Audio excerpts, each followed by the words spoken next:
So what are we doing today? We're podcasting, I know that. We made it to episode 4. I know, against all odds. Upward struggle. Yeah, I'm excited. We got some fun topics to talk about today. We do. We're kind of throwing some interesting stuff out there, and I'm excited to see what you've come up with, because it's just like we came up with some topics, but we've just been like quietly pre-gaming and not really discussing we're not showing our hands here. Yeah, our planning phase is like a text at late night the night before we record. So yeah, it's pretty much what it is. So what do we want to do today? Okay. Are we putting on a hat, and are we going to try and save a moniker, a manufacturer, a brand that we love? Total mission impossible, isn't it? Absolutely. So Mitsubishi Motors. I like Mitsubishi. We love it. I'd say it's safe to say we love it. Well, loved, I should say. The current iteration of Mitsubishi Motors is, I would say, maybe the most embarrassing in the modern automotive world. It's horrible. Maybe. Yeah, because they don't have. What do they have? This is how bad I am with modern stuff. I know they have. We don't even know. Nothing but crossover. So there's like the Eclipse Cross. I don't know if that's still around. The Outlander. I think it is. I think the Outlander. An Eclipse Cross. Or is it Outlander or Uplander? Outlander. Uplander was a crappy GM minivan. Yes. Outlander. Yeah, so they have the Outlander. Outlander Sport might be considered something different. Sport. They have the Eclipse Cross, and I think one of them is a plug-in, right? Is it the Outlander you can get as a plug-in? Yeah, everything's a variant of the Outlander. What's funny is they still have the Eclipse Cross. I'm surprised that's still around. Yeah. Is it a smaller and that's one of my least favorite things. This is the issue with Mitsubishi, right? We don't as we're speaking, I'm pulling up their website right now. So they have the Outlander plug-in, the regular Outlander, the Outlander Sport, and the Eclipse Cross. And they're listing a 21 Mirage. But I think they're showing a 22 Mirage. So the Mirage is still around. You can still get a Mirage starting at $14,295, which might be the cheapest new car sold in America. I'm not sure. That's about $10,000 too much for that car. Yeah, just buy a used Mirage. Anything besides a new Mirage. So that's kind of the state of Mitsubishi. And my understanding is, and correct me if I'm wrong, I think Mitsubishi is about to basically just be everything platform shared with Nissan. I think Nissan is just going to use them as like their, it's just going to be a platform share with Nissan. They might get their own engines and stuff like that, but as far as chassis and stuff like that, it's all going to be based off of Nissan stuff. Yeah, because they're trying to come back too. I mean, they declared bankruptcy and were horrible for a long time. Yeah, what was it? Their head dude was Carlos Goshen or whatever. It was like on the lam, and I'd like flee to like Brazil or something. Isn't he officially still like on the he's outside, or did he get brought back? I think he's wearing like the comical like fake mustache and nose and glasses, and he's just roaming around Central America. I don't know, but he. What can I do to make you interested in a new Ultima today? Yeah, exactly. But they're kind of turning a corner, because I think the new Pathfinder actually seems relatively compelling. The new Z car. The new Z car, of course, which I think is probably mostly old Z car, but they did a really good job at like. That's right. Like that's the right answer. Yeah. It's old Z car. Yeah. Yes, exactly, exactly. By old, I mean like 370Z. I think there's a lot of 370Z bones in it. Right. But either way, I think they're mostly doing stuff with Mitsubishi now. So that's the current state of Mitsubishi. But I think we're going to talk about how you and I might save Mitsubishi if we got to snap our fingers, right, and just overnight turn over for the 2022 year for Mitsubishi Motors. Yeah. What would we do? What would you do? How would you save Mitsubishi Motors? A lot of weight on my shoulders just now. Yes, the Diamond Star is weighing on you. So we are talking about the 80s and 90s were our favorite period with Mitsubishi. And I think that's where they came into their own. Obviously, they started before that.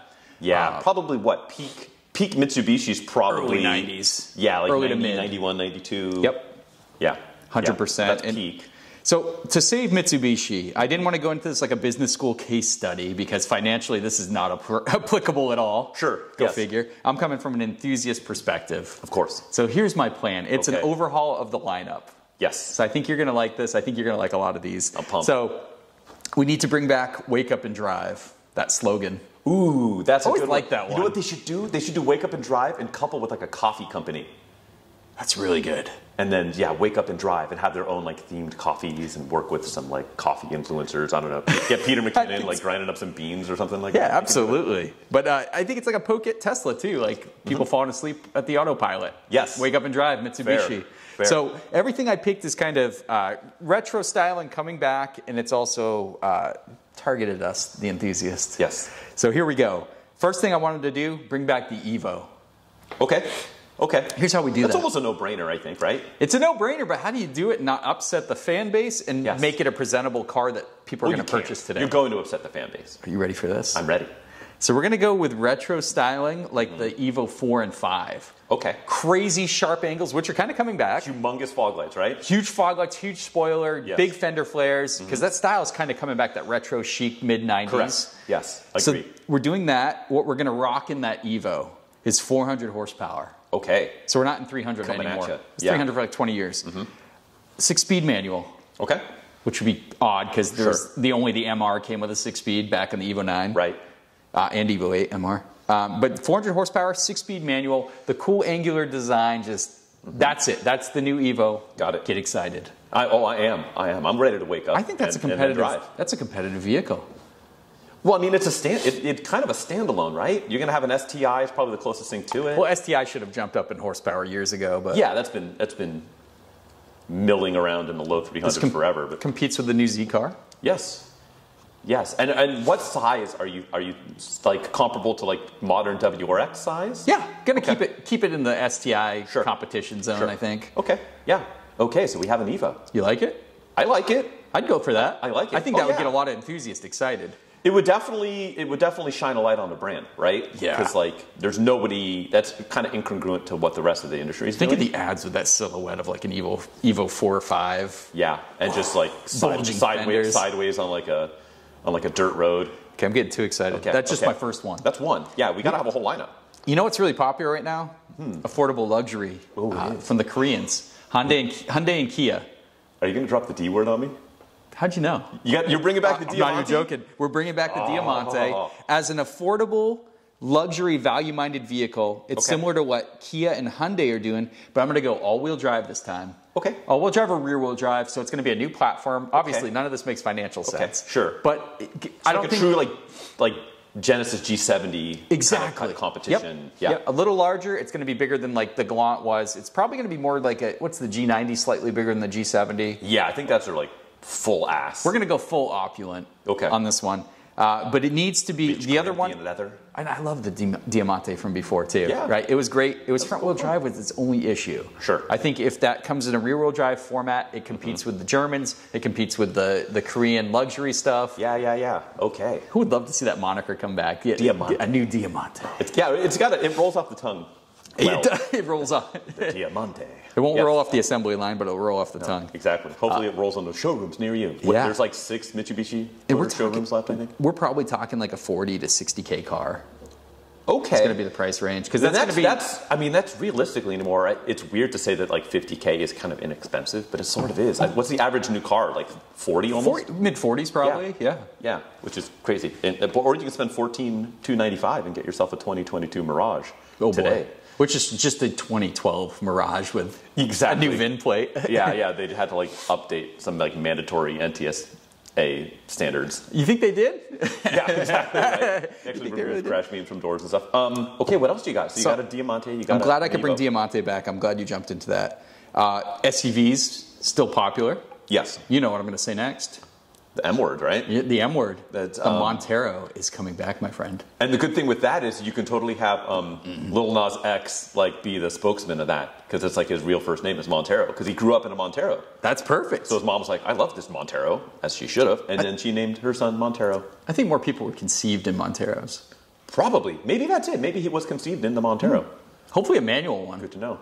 Exactly. Yeah, that was the thing. Are you gonna add a manual to your Montero? Tell me about your Montero. Oh my God! So here we go. The new Montero is going to take advantage of the success of the Ford Bronco. Okay. That retro styling, that boxy look, because the early Monteros were gorgeous. They were big, boxy, super boxy. Yeah. Reminiscent of the old Land Cruisers. Like the old, very similar, like the early Troopers. Yeah, the Isuzu like Trooper. Like the 3/4 rear door and all that. Yeah. Big old tin box. But that's what's coming back. So we're going with that retro styling, which is pretty hot right now. Yes. So I figured bring the Montero back. Honest off-road chops. It's not going to be a mall crawler. This thing's going to have like locking diffs. It's going to be like ridiculously cool. Yeah. And I don't want to fake it. I want it to be like a real off-road vehicle, kind of like the Bronco's, like a Rubicon, basically. Cool. Okay. So in that same space, and just come back with that retro styling and kill it. That's going to be a little pricier because Monteros. Do you remember how pricey they were? The later models. Yeah, like the third-gen Monteros were not cheap. Ooh, that was expensive. I think it was one of the 3000 GT Vr4 and the Montero were the most expensive Mitsubishis. Right. So yeah. That's what I'm thinking, man. Okay. I'm thinking bring the Montero back. Okay. I like it.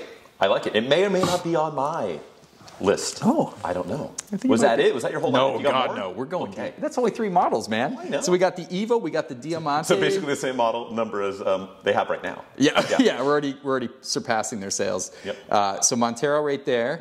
We're bringing back the Galant, my friend. Okay. All right. We got a sedan. And now unless it's not a sedan, unless you're going like... We're going to keep it sedan. Okay. So the thing No is... Eclipse cross here. They need something to compete with Honda Accords and Camrys, even though the sedan marketplace is shrinking. Everybody's crossovers, right? Yes. So the Galant, not just because we love Galant VR4s, but it comes back. Of course, there's a VR4 version. So I think the base version will be like a front-wheel drive competitor, like I said, to the Camry and Honda Accord. Yes. But the VR4 will be all-wheel drive. It will be turbocharged. I'm thinking 300 horsepower, turbo all-wheel drive, because the Evo was, it's like it always follows the Evo a little bit. This is going to be a little bigger than the Evo, I'm assuming, right? It's going to be larger, yeah. So like exactly like new Camry Accord size factor, form factor. Yeah. And we jam a good hot engine in there, all-wheel drive, manual. I'm on board. Bring back VR4. Who would have thought that a coin would flip and then suddenly Mitsubishi is the one to save the manual transmission? Who would love that, right? Great. Make everybody so excited. It would be sweet. Okay. They'd almost become like a boutique builder, I think. Kind of, It'd be like a destination for like enthusiasts. They'd have their own little market segment, right? Exactly. Some of these cars. So here's a boring part before we get to a crazy part. Okay. We are going to keep the Outlander because crossovers are just so hot. Yes. But we're going to overdo it. We're going to improve it overall. I think the quality. Have you been in an Outlander, like a new Outlander? I think super briefly. It's okay. Like I opened the door and looked around in it. So I had one as a rental vehicle, and that's how I would describe it. The interior design was rental vehicle intentions. Yeah, ho hum. Yeah, if someone vomits in there, you won't notice. Yeah. It's like you just spray it down. It's not easy to clean. You won't even notice. You don't even notice. You put a new floor mat over it. So I would make it more like a CX-5. So I'd go a little bit upmarket, just better materials, better quality design, because the Outlander it's just not that fun. It's just it's a vehicle. Yeah, it's a mode of transportation. It's an appliance. And that's all they make, so you think they'd kill it, but they don't. So because that's the thing, there's other appliances in the market that are extremely good at what they do. I think I said Mazda CX-5, so there we go. Well, even a RAV4 or a CR-V is going to be a nicer place to be at similar money. So that's what I think. I don't think I get rid of the Outlander because I think crossovers are important. You got to keep the money coming in the door. So that was my one fiscally responsible choice. How smart of you? Yes. You ready for the flagship? Yeah, give it to me straight. Where are we going? Let's just take a guess. Give it to me straight. What do you think I'm gonna go with? You're coming up with a 2-door GT car is what you're coming out with. God dang it, man. Someone read my notes. No, I'm just kidding. You are right. So it's going to be called the 4000 GT VR4. Ooh, the 4000. Okay. So this is going to be a pricey model. This is my big reach, as if the rest of the list wasn't already out there in La La Land. Sure. So 4000 GT VR4. Get ready for this, guys. A 4-liter V8. Okay. Twin turbo. So you've already upset the fan base. It's a V8. You have to step it up, man. I know. You got it. We're not. No, I'm not. I mean, a 4-liter V8 with a couple turbo slots on it's not a bad thing. Our Evo's already at 400, so we got to have the this guy you step add it another hundo at least. So 4-liter V8 twin turbo, making at least 500. Yep. We are talking coupe, super tech heavy. Yes. So, because that's what the 3000 Gt Vr4 was like, an exhibition piece, right? Like 4-wheel steering, twin turbo, dual overhead cam, all that fun stuff. We want to bring back the aero stuff. The active aero. Active aero, front and rear. Of course, we want a spoiler that goes up this time, a big wing. Maybe some fancy doors, I don't know. Maybe. Concept car will look awesome. Right. But I want it to be crazy. I just want this thing to be a tech platform, because Mitsubishi used to be super tech heavy. Like their cars were always like industry tech leaders. I think the original Diamante was the first to have like any sort of like sonar radar cruise of any vehicle, I think. Yeah, it was incredible. Yeah. And same with the Galant VR4 set a bunch of precedents for its price point, like 4-wheel steering and I think at any price point though, the Diamante was the first production vehicle to have that. Well, the new Diamante is really going to set the bar higher. The Diamante. But yeah, I think the 4000 Gt Vr4 is our like stunning super car, and that just comes out, and it's going to be super pricey. This is probably going to be a 70 to 80K car. Sure. Yeah. Which again isn't like, it's weird, but that's not a ton of money. I mean, what's a base Carrera, like an absolute base Carrera right now, assuming you're not paying like 40,000 dealer markup on top? Got to be in the 90s, right? I think it's I don't know if you can get into one for under 100.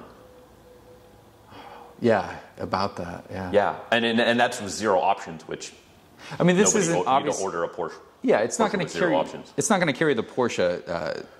Yeah, you want to come under that. But I think, especially if you're packing it full of tech, you want to be you're going to be above, the new Z. Yep. But below, highfalutin German competitors. And I think a 500 horsepower power plant's really going to get some things moving. That's a good place to be. But just the styling needs to be over the top. It needs to be flashy, insane looking, just really low, really wide, 2-door only. I think it'd be pretty fun. Would you bring back the Spider, the convertible hardtop? Eventually, yeah, absolutely. Like at a mid-cycle refresh. Might even come out with a Spider to launch, actually. That'd be cool. But yeah, that is where I'm at. So I didn't hit an economy car, but of course not. So I hit the new Evo, which I think needs to happen. Yes. The Diamante coming back. I'm really excited about that. The Montero coming back. Retro styling, off-road chops. We've got our crossover with the Outlander, just improving it overall. Right. The Galant coming back as their get-it-done sedan with VR4 trim. Yes, exactly. Okay. And then, of course, the 4000 GT VR4. That's it. That's how I saved Mitsubishi, man. Somebody had to. I'm glad you... How is the weight off your shoulders? You feel better that you've solved? I feel like the enthusiast weight is off my shoulders, but I think the business point... they would have slammed the door when I started talking about an Evo. Realistically. Maybe. Well, I had the Evo on my to-do list as well. I love that. One thing I didn't get into, I did not touch back in on the slogan, which is good. The wake up and drive is brilliant. Bring it back. I like that. But I think, imagine this lineup if we went to Mitsubishi and saw these cars. I mean, I know. Everybody would be excited again. It would be great. It would have the industry, like when's the last time anyone in the industry talked anything positive about Mitsubishi Motors? Right. And I didn't get too crazy. Minimum 15 years? Okay, I'm going to say I didn't get too crazy, right? No. But I did get too crazy. You got crazy. So the things I think keep it grounded are the Outlander and Galant. Sure. The Galant as a Accord competitor, I think that's fine. Yeah. The rest is awesome. Yeah, and I have some of that too. So I went actually somewhat similar, but also wildly different direction. Oh. And I don't know if you're going to like my direction. Okay. But we'll see. Here's the thing is, right now, I am rebirthing Mitsubishi as Japan's flagship EV builder. Oh my God. Okay. All right. And before you flip this table, let me. You saw me start grabbing. Let me give you a little bit. The first thing I want to do is I want to bring back the Montero. I'm with you. An EV overland, like an overlander, like you can spec it as an overlander. Think almost like an EV version of the Defender 110. Okay. A little bit more boxier than a Defender 110. We both went there. A little bit less upscale as the Defender 110, but this is going to be a pure EV with a gas range extender that also doubles as a field generator for when you're out in the sticks and out in the woods and you take your EV off-road and you're truly using your Montero as an EV overlander quietly going through the brush, right? And you get to a point, and you can eliminate your range anxiety because you have a gasoline range extender that also doubles as a generator, and it can cycle on and off to charge the battery within the EV, either on grid, off grid, while it's running, while it's not. Kind of like it is in the BMW i3. Yeah, kind of like the i3, kind of like they've got the hybrid F-150, and kind of like, but that's kind of a different, those are set up different. This is more a generator range extender, and the whole thing is, the overlanding stuff, I don't think it's a flash in the pan. No. Because it's very hot right now, but I don't think it's really going to go anywhere. Yeah. That's fantastic. I think it's sticking around. So I'm bringing the Montero back as a pure EV off-roader, like with off-road chops, good on-road manners. I don't want this priced at like, the Rivian, where it's just like unbelievably expensive and it doesn't need to go 0 to 60 in sub 4 seconds. That's not the target of this. Yeah, that's fun and great, but I think if you can save some pennies, putting it into more of the off-road and overlanding chops and on-road manners, have the range extender that also acts as a generator. I think it'll be unique. It'll turn a lot of heads, and I think it has a certain amount of practicality in it. And so that would be step one, is where I would start with the EV with gas range extender / generator. Mitsubishi Montero. That works. Your thoughts? I like it. You like it? I like it. I think you could supplement the range anxiety, since we're going with an outdoorsy theme, right? Yeah. Solar panels. You can do like an optional like solar bank that like mounts on the roof, and then like it either unfolds or you can take it off and like pitch it like next to your like camping a satellite solar panel array, or then like special like fuel cans that you can take with Mitsubishi branded fuel cans, and like over the quarter windows that mount there that you can bring with you, so you've got all the fuel and range that you need. I really like this idea, and then the instant torque would be awesome. You would make some awesome deep ruts in the mud. Yeah, and it can be fun. Instant power at all four corners. It's like it torque vectors itself. All the chops. It's funny because it's in a way it's sort of being done to a little bit by like the Rivian and by the Hummer, but those are like unbelievably expensive, and they're trying to do all things to all people and have 1,000 horsepower, and that's not this. I mean, I'm talking like 350. 400 horsepower electric, which is all you need. Probably more torque, actually. Yeah, a boatload of torque. You can pull your way out anywhere, but more concentrate on just getting it out in the sticks and eliminating range anxiety, and have it being a true, somewhat affordable overlander. I mean, realistically, we're probably talking 70K. It's a good callback. It's a good callback to classic Mitsubishi too, because they were really focused on bringing tech that you really couldn't afford elsewhere, but into affordable packages. Yeah, and they had a whole rally history and off-road history with Monteros and some of the other vehicles. So, I think it really speaks to that. And so that would be, I think, maybe not the flagship, but maybe co-flagship. Right. I love your design, too. I love how we went back to boxy. Because it's hot again. It's a callback to when Mitsubishi was at their best. And so having a little element of that, maybe you have like the kind of square chrome checkerboard front grille with the emblem in it, the Mitsubishi script across the face. I think you have a little bit of callback like that. Another callback, because let's face it, what does Mitsubishi have going for it? And that's its history. Yep. So trying to come up with some new brand, new model names and stuff like that, I think is a waste of time. I am also bringing back the 3000 GT, not the 4000. I'm keeping it the 3000 GT. Oh boy. This is going to be an EV. Again, it's an all EV brand now. This is an EV GT Touring Coupe. Okay. Think the Polestar 1, which is a rad, beautiful GT Touring Coupe. Pricey. That's a plug-in hybrid. It's very pricey. I think it starts. Well, I think there's only one spec level, so it's like 155. Right. This is not that. This is a sub 100,000. True flagship though. EV. Maybe about a 300-mile range to kind of play with the 3000 GT. Okay. Part of it. Big power, big tech. Kind of the same thing that you were talking about with the tech. Yeah. I want a straight up light bar rear end. Okay. Okay. So take the tail light, just kind of a callback to the original, like same with the Stealth, and said they also had that big light bar in the rear. Not a true light bar, but this one I want a true light bar. I think that's very EV, and you see that like the Rivian's got a true light bar. Yeah. I think the new Lightning, F-150 Lightning, has cool. a true light bar front and rear, and I think that's a very EV thing. Okay. But it's also a callback to the original, the early 3000 GTs and Stealth. So I want to bring that back. You know, VR4 moniker is coming back. Wow. Because here's the thing. Now with this tech and as an EV, you can have 4-wheel torque vectoring. Motors at with each wheel. Hub motors, yeah. Whew. You can do all of that. I don't think you have to try and run down the Model Plaid because we're the Model S Plaid. We don't need that big of numbers, but if we can be sub 12s, I think that would be that's faster than most human beings have any business driving on the street. Oh, absolutely. Yeah. And we're going to undercut that price of the Plaid by quite a bit, I'm assuming.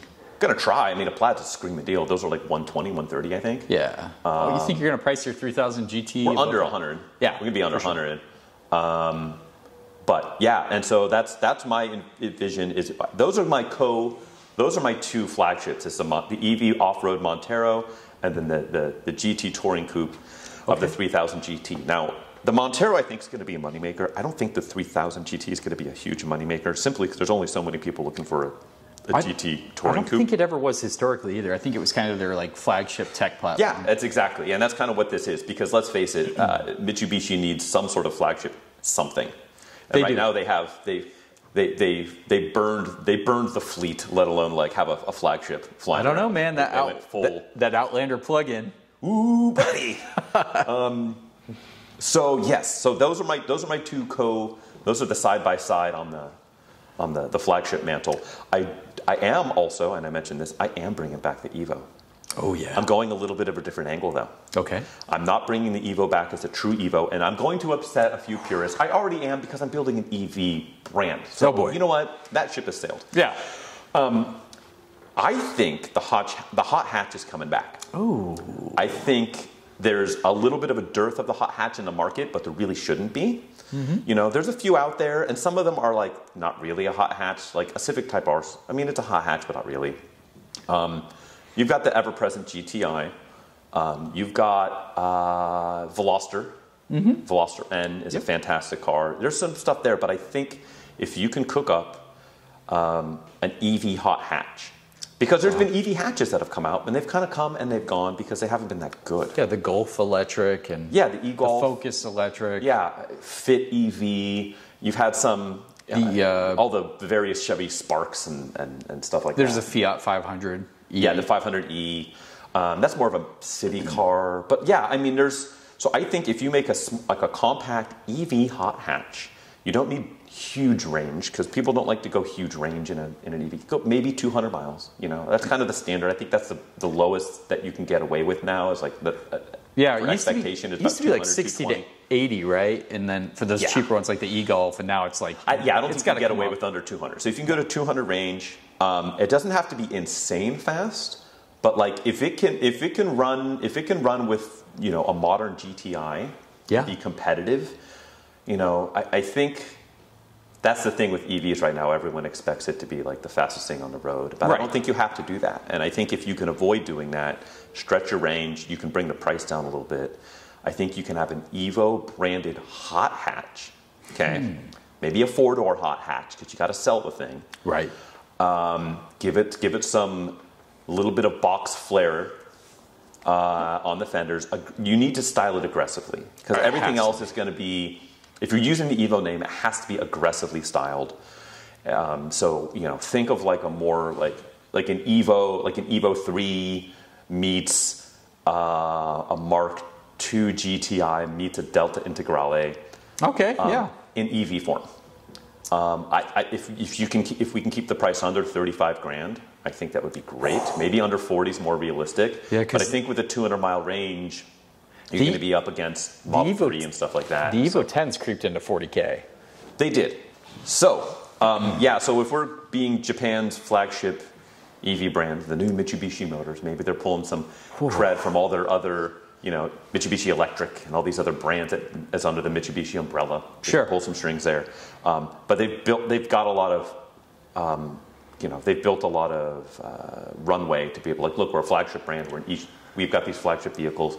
We're an EV brand. We can also make a really good, competent EV crossover. Again, shoot for the 250 to 300 mile range, EV. You want to be probably 40-ish. Yeah. It's about where you want to be. If you got to do a little bit of cost cutting and a little bit, and maybe keep the interior the way it is, but be able to then still have it be a competitive EV. Right. I think a lot of people will overlook some shortcomings and some interior stuff. They've done it with Tesla for years, with the parts falling off of it. Absolutely. Piss poor gaps and all that. Interior's not even that comfortable. I'm not saying that's the bar that you need to match. You definitely got to clear that bar. But I think if you lose a little bit of interior build quality to hit that price point, but also have 300 mile range in a pure EV. Oh yeah, you bet. I think you're good. And then also come from it like, hey, like, you're not going to have issues like you're going to have with Tesla. Like, we're still a high quality Japanese manufacturer. That's still the standard that we're operating under. So it's going to be a reliable EV, give it a big long warranty, and sell those things like hotcakes. Yeah, I like that. I like that a lot. I'm adding one more thing to it, and I don't even know what to name it yet. Oh. There's a couple of names, and I will bounce some of them off of you. I think there absolutely needs to be an EV compact pickup truck. I like this, yeah. Almost like, I think Ford got really close with the Maverick. I think the Maverick is actually a really cool party trick. Like, it's inexpensive, it's a good size. Looks like a truck. It looks like a truck. And so I think if you had something similar to that, keep it 4 doors, keep it, I don't know what the bed size of the bed is on that thing, 5 feet, 5.5 foot. Yeah. It's not a true full 6 foot bed, but most people don't. Close enough. Yeah. Somebody's going to buy this. So perfect for, like, businesses doing courier work. Perfect for most people who, pick stuff up at Home Depot and throw it in the back and move it. And that's really all they're doing with it. They're not, they're not a contractor. Okay. Right. Similar deal, 250, 300 miles on a charge. And try and be, you can make like a work truck spec, hose out interior, cheap plastics, sell it for $29.99. Oh. Super cheap, maybe a lower range, maybe about 200 mile range if that keeps the price down. Yeah. And then have like a higher one, a 300 mile range, but an EV truly compact pickup. Kind of model after, again, the Maverick, I think, is like the perfect benchmark vehicle for this, but pure EV. Do you bring back the Raider name? If we make it I don't smaller, think Mighty Max. Mighty Max is hilarious. love Mighty Max. It's a good name, but it's a bad name. Mighty Max. I don't think, the Might E. The Max, Raider is electric. The Raider was just a rebadged pickup, though. So I don't. There's it not was, a but lot before that, it was the two-door. It was the two-door Montero, right? Yeah, it was the Pajero. The Pajero. Yeah, it was the Pajero. Which I should have bought one recently, but anyway. Yeah, whatever. Raider. I think Raider's a good name. I don't know what other. Maybe a new name. You could go new name. I don't even know. I like that idea a lot, though. Yeah, I think that's it. And I think that and the Outlander really bring in a lot of money. I think the Montero brings in some money. I think the 3000 GT is just a touring coupe. It just lets them know, hey, we're back. We're making headlines for good reasons. We've got this really cool coupe. We'll break even, hopefully selling it, but it's really to get people in the door and get journos talking about us, because now it hasn't happened in 20 years. And then I think you get ahead of the hot hatch market with an all EV. Mitsubishi, Japan's flagship EV brand. I like it a lot, man. I think I commend you for your boldness. You have to be bold. I think Mitsubishi has no other option. They've been milquetoast forever. At this point, it's just break it down and start anew, right? That's it. So I like this approach. I think that's cool, and I think that's very forward-looking. Mine was definitely retro-looking, looking back and trying to bring back some enthusiast stuff. But I love the all-electric. That's pretty cool. We went two different directions, but I think there's crossover. They're bringing back some good names, some throwback styling stuff. I love the electric pickup. I think that's probably my highlight. I think that could, if we keep a low price point on that, I think that would be a huge market impact, vehicle. Yeah. And I'm glad I could bring Diamante back for you. Oh, I know. I saw you light up. I thought about it too. I was like, I was like, I can't bring back a sedan. for this forward-looking EV brand, it's right now everything is going towards the the crossover and stuff, for better or for worse. Sure. I really like the Diamante. I thought about it. I was like, ooh, it'd be cool to back like a Model S competitor. Bring back the Diamante. Yeah. Maybe for EV brand 2.0, but that's where we ended up.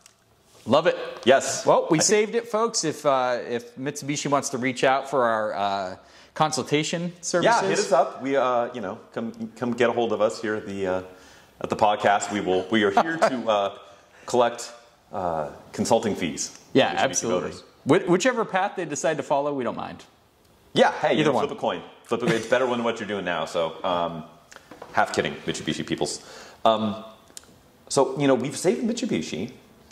I actually have a Mitsubishi on listed in the next topic, because I think we were going to try and pick out there's no good deals left, right? Yeah, so if you guys are hunting used cars, we're going to call this segment Buried Treasure. But these are hidden gems in today's used car market, and I think this is a fun thing. We'll breeze through here. We don't want to drive the prices up too far on these cars we're looking at. So I think exactly. We can't let all the state secrets out, but I think we've got some. I've been calling it the money ball for used cars. Right? It's like find vehicles that are out there that people aren't paying attention to for one reason or another, and what can you still get for not an absolute soul-sucking amount of money? Yeah, let's kick this back and forth. Yeah. I think that's a good way to do it. I'm going to kick us off here, though. Yeah, what do you got? What's out there? This is not going to surprise anyone. But we're going, and I divided mine by price point. So as we go, I'm going to go up. I just shot from the hip. Oh, boy. So here we go, starting off the low end, Econobox performance models. Okay. Are you surprised? No. No. This is the $1,000 to $5,000 range. You can still secure these vehicles. They do bring some performance to the table, and they still are super affordable. So I'm talking Escort GTs, yes. Taurus SHOs, yes. Neon RTs, Grand Prix GTPs, Ford Probes, these kind of things. And yeah, I hear a lot of eyes rolling. I hear a lot of people going, boy, that's stretching it. But I mean, these are fun cars. They are harder to find, so that's yes. the only challenge. But the price point, like I said, $1,000 to $5,000. Yeah. Come on, man. No, for sure. And I've got one on my list that's not on there, but it maybe should be. But it's basically one of the. But it fits this. The glove does fit. Okay. Yeah. So we're not acquitting this one. The NX2000. Oh yeah, baby. NX2000. That's a forgotten about car, but it's a fun one. It's a good one. You have one. I've never had one. I have driven one. But similar deal. It's kind of right in that wheelhouse. Yeah, it doesn't get the recognition that its brother, the SCR, does from that generation, but it's all there, all the mechanical chops, and you get a T-top. And I think it just looks weird, and people don't remember it at all in any capacity. So I think it kind of flies under the radar. Didn't make a lot of them. The later ones are super rare. Yeah, because what was the last year? 93. 93 was the last year, and they only made a handful of them. Yeah. Super cool car. There we go. Well, that's it. I just kind of threw one in there that was on my list. That was in the middle of your list. Dude, Monteros. Absolutely. Monteros are so undervalued, and they have been for a while. I almost feel like it's been an open secret amongst car people, is that a Montero is a decent buy as an alternative to an 80 or 100 series Land Cruiser or anything. Right. But I think they're just so criminally undervalued. They've got some off-road chops. They're reasonably well-built. They're reasonably, it's not the construction level of a 80 series or 100 series Land Cruiser. I think those are definitely better vehicles. Sure. But at 4 to 5 times big the price cost. Difference, yeah. Yeah, extreme. And but so Monteros, really Montero. But Monteros weren't built as throwaways either. So they're not. Some of the cars I listed were kind of of course, Escorts are gone. GT, yeah, gone. But Monteros were actually built very well. They commanded a pretty good price when new. Yeah. And they're still around. They're around. It's a hardy vehicle. Is good. Yeah. They're if you're looking for, you really got to think about okay, why am I buying this 100 series Land Cruiser? Same. Right. Yeah. And if you're because it's really good off-road, but I might take it off-road once a decade, and realistically, I'm just going to cruise around in it, and you're going to spend $30,000 on a clean one. Oh yeah. Spend $8,000 and get a 3rd-gen Montero, or spend less and get a 2nd-gen Montero. We're going up. We were $1,000 to $5,000 price range the first time. Yes. $5,000 to $10,000 now. Okay. 1st gen of the retro Mustangs. So we're talking that's the early to mid 2000s. Yeah. Remember when that design after the new Edge or whatever the went new away?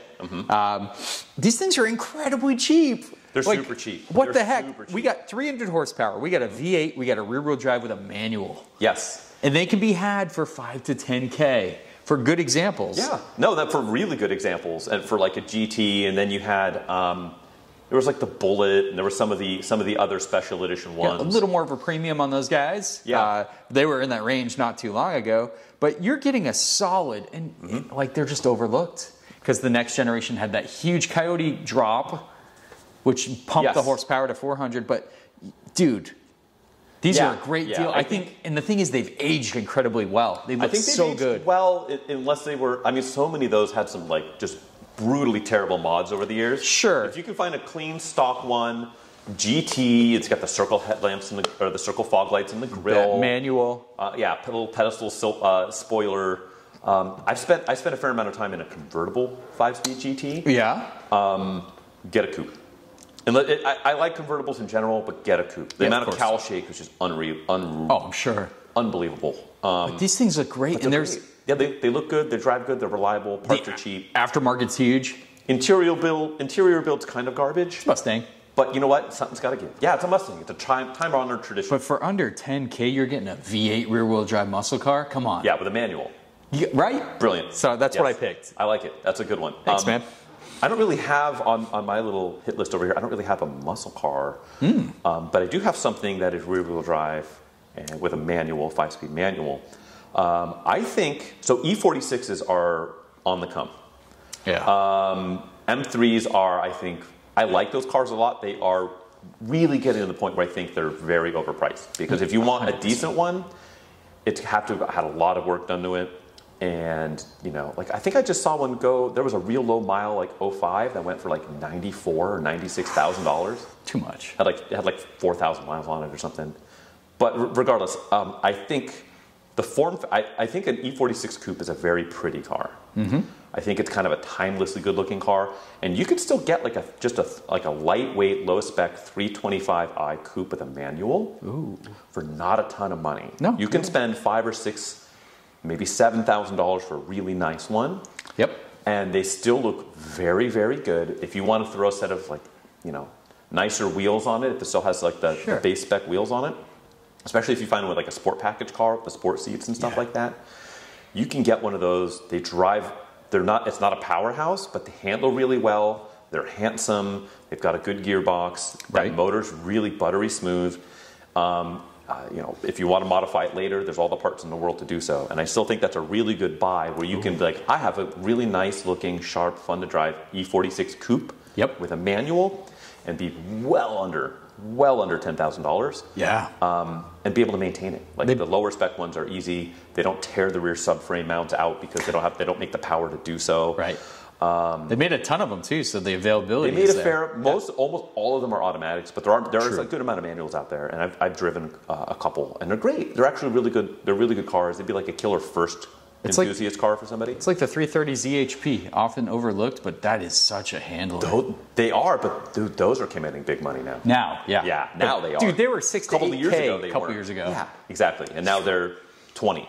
Yeah. So I think, get in. You can get most of the same car for, a fraction of the cost. Very nice. E46 325i coupe manual. I like that's great advice. Yes.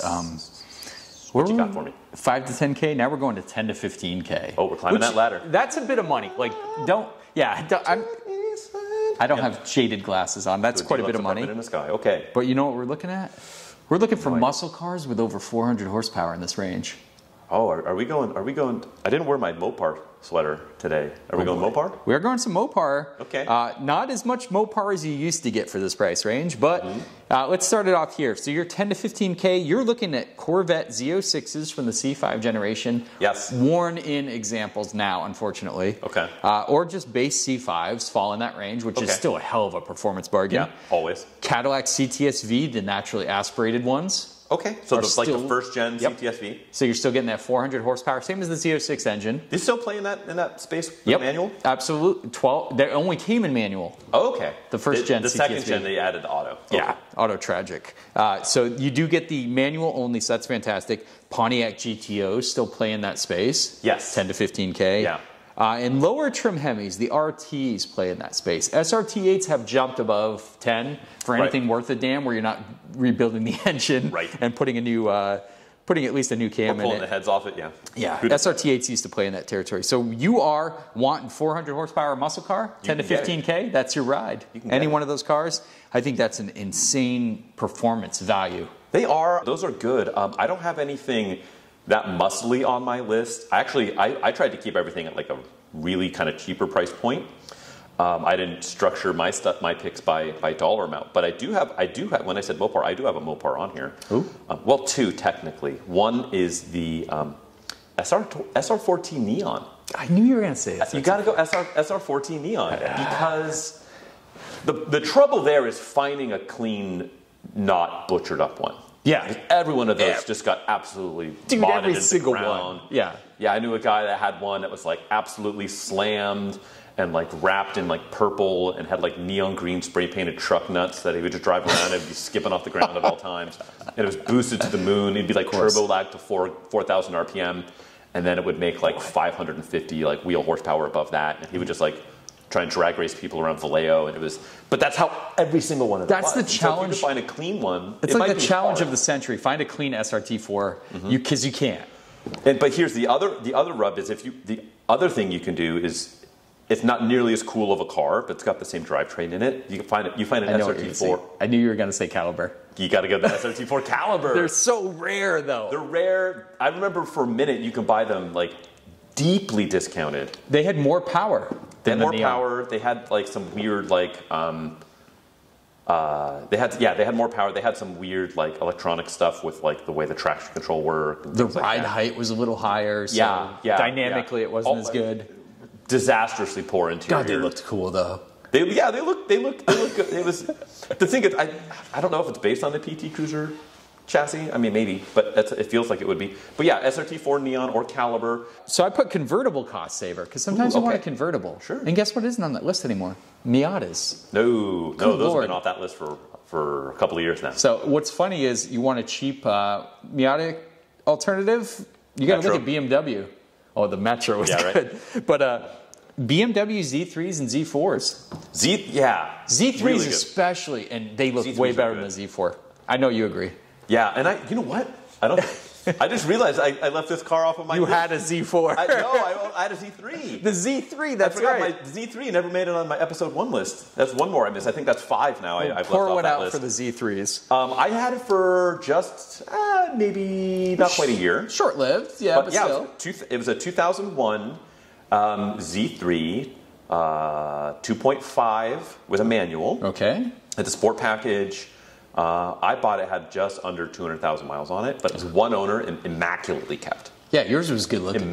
Silver over black. Interior looked pretty solid. Yes, interior was great, and I paid $2,800 for that car. So maybe $2,500. So what I'm saying right now is you can get something with a BMW badge, a convertible roof, an inline 6, a manual, cheaper than a 1.6 or 1.8 liter Miata.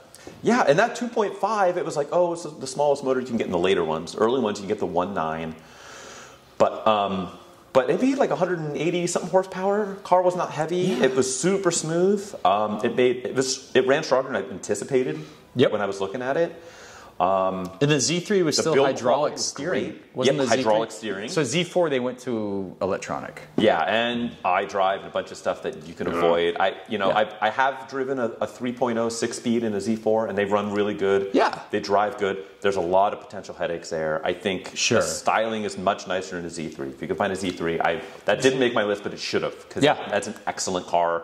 I put like 5,000 miles on it, and then I sold it. Still a great deal. Still a great deal. Even today's market. And I'm not trying to downplay Miatas. Miatas are valuable for a reason. Yeah. Dead reliable, parts are cheap, super fun, and you can throw a ton of mods at them, and they are amazing. And the thing with Z3s, too, is people they're all caught up in the clown shoe. Oh, I want a clown shoe. Oh, those are so cool. And those are through the roof. Take the roof off, baby. Take the roof off. you know, yeah, you lose some structural rigidity, but what are you really doing with the car? You don't have a roof. You don't have a roof. Track daying it? No. No.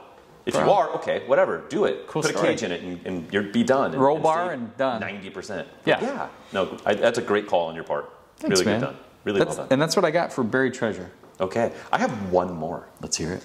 The Mark V GTI, Okay. Volkswagen GTI. Cool.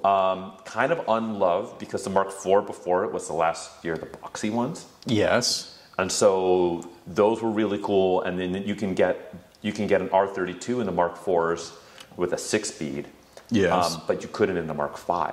And so that's kind of like the unloved, like, you know, version. Because it went, like, everyone really liked the Mark IV, and the Mark V is fine, but you can get a really well-kept GTI for not a ton of money. You can get an R32, which had that earlier, like, dual clutch that was a little slower. Right. And whatever, but it's still a decent gearbox.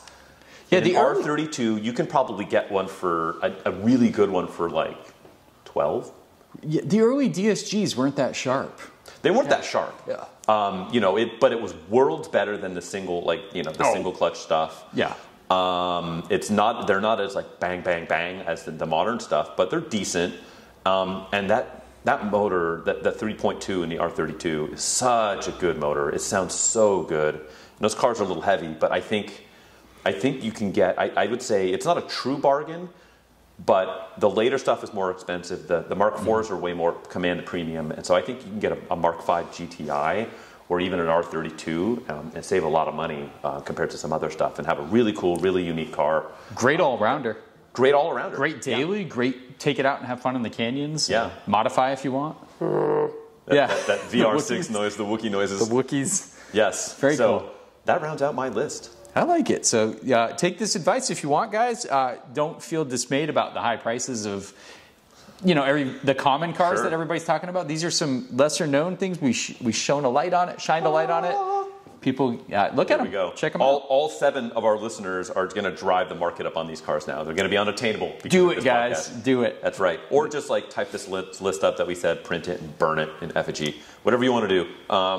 But I think we rattled some off. But there's more out there. Those aren't the only ones out there. But. And I don't know about you. On your list, I definitely would love to own some of those. And I'm sure I hit some you'd want too. Absolutely. So these are very desirable cars still, I think. Dude, a clean SRT4 caliber. Let's go. Let's go. All right. Boy. Let's transition out of that. It's time to quiz you, my friend. Oh, boy. We're still working on a name on that, aren't we? We are. It's our weekly game where we go through vintage print ads, automotive print ads, and try to stump each other. Yes. I've gotten some suggestions. All of them are wildly inappropriate. So we're still looking for some what should we call our print ad quiz of the day? That's it. Tell us. But until we come up with a name, we'll just keep having at it, though. Yeah, something clever, maybe. We'll take whatever we can get. And I think I got to put my listening ears on, right? Are you ready? It's your turn to quiz me. Yes, it is. It is that time. So basically, just to recap, we're doing mostly 80s, 90s stuff, early 2000s, automotive print ads, because they were super, super amazing at that time. So we read the ad. The other person, the unfortunate person, has to guess. That's me today. What vehicle it is. Yes. You get 3 guesses ultimately. Now, after a failed attempt, you do get to ask for a hint. Okay. So I'm ready. Ready for this? I've got this. Got it on lock. And the challenge for me is not to read the car name. Yes, exactly. Okay, here we go, bud. With blank. Who needs coffee in the morning? Okay. Blank. America's best-selling car. Again. Skip the coffee. There's no better way to begin the day than with a serious dose of blank. Right there in your garage is a 24-valve. 24-valve, caffeine-free wake-up call. But the blank's stimulating qualities are not limited to its performance alone. Oh. The seats vibrate? Blank. Yeah, when your tie rods are bad. Yeah, there you go. Or any other suspension components. Blank, sleek, good looks are a subtle hint at the power that lies within. Then behind the wheel, you'll notice that the driver-oriented instrumentation and articulated bucket seats are designed so your attention stays on the road. eye-opening performance. This is a big giveaway. So take your hint pen out. Yeah. 220 horsepower eye-opener will turn your commute into the ideal way to enjoy speed-sensitive variable assist steering and the newly refined four-wheel sport-tuned suspension. And I'm glad it has four-wheel suspension. It's good, right? Yeah, I didn't leave two of them hanging. And since the power of Blank's 24-valve dual overhead cam engine is balanced by a standard anti-lock braking system and dual airbags, you'll be able to concentrate on world-class driving experience. Dual airbags, okay. Isn't it time to awaken the performance driver within? Blank. Your commute will never be the same. Ooh. What do you got for me, bud? Boy. Okay, so a couple of things. The first one off the rip, Blank, America's, was it most popular or best-selling brand? Best-selling car, Again. That can mean so much or so little. I don't want to dwell on it too much because there's so much advertising. Well, actually, our brand, there's probably an asterisk next to that and some fine print at the bottom. So, you bet there is. Based on 24 valve manufacturer report. Exactly. From 1927. So 24 valve, so we're talking a 6-cylinder, dual overhead cam, 220 horsepower. It didn't say coupe or sedan, I don't think. And it didn't talk about a transmission. We have four-wheel suspension because four wheels are suspended. So 220 horsepower, 6 cylinders, dual overhead cam.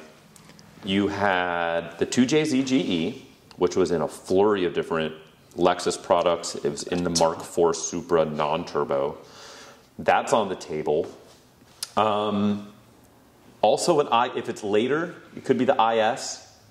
So an IS 300. What else had 220 horsepower in a 6-cylinder? 300ZX was, I believe, 222. I also think 230 was the E36 M3. I don't think that's it. I think it'd be way more. I think the print ad would be actually way more aggressive than it already is.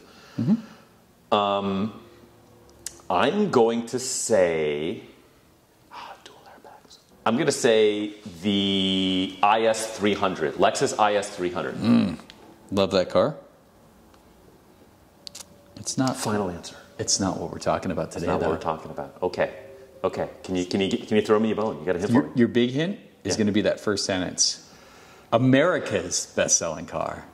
Okay. So not just in my hint to you is not just that means it sells good in America. That means it's an American car. So big hint for you. Okay, 220 horsepower, 24 valve, wake up in the morning. I wonder if it's got a Yamaha headed motor in it. I'm just gonna grip it and rip it. I know Ford sold a lot of cars, and they certainly sold a lot of Tauri there late in the run.